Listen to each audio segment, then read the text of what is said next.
जय माता दी, नमस्ते, प्रणाम। आप सभी लोग का स्वागत है मेरे चैनल में। आज आप सबके बीच में एक सिंदूर दान गीत लेके आए हैं। गीत अच्छी लगी तो प्लीज लाइक, सब्सक्राइब, शेयर करें और अपना प्यार दुलार आशीर्वाद जरूर दें। प्रेम से बोलिए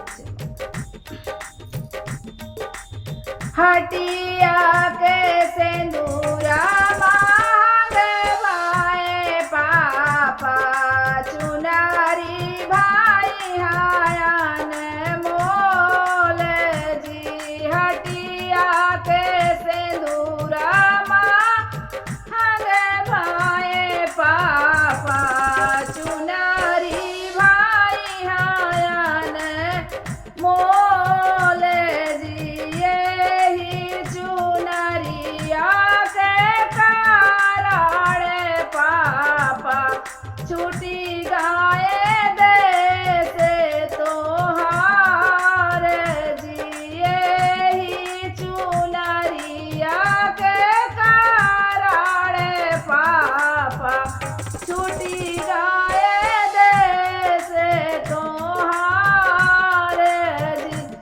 पापा जे दीनियन धन सोनावा, मामी जी लहारे पटोर जी। भैया जे दीनी हासिल घोड़वा, भाभी जी हमारे सुहाग जी।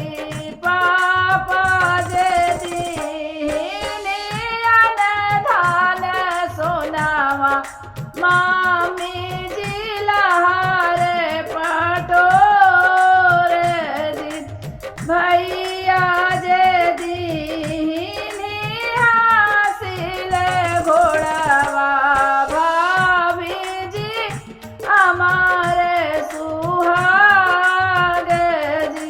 पापा के सोनामा मैना दिन पहिरवाए, फटी जई है लहारे पटोर जी।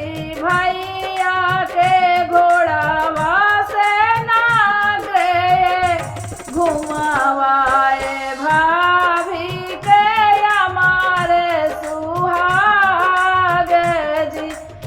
भैया के घोड़ावा से नागरे घुमावाए, भाभी के हमारे सुहाग जी। हटिया के सिंदूरा मांगवाए पापा, चुनारी भैया अनमोल जी। यही चुनरिया के कारण पापा छूटी गाए दे से तोहार जी। यही चुनरिया के कारण पापा छूटी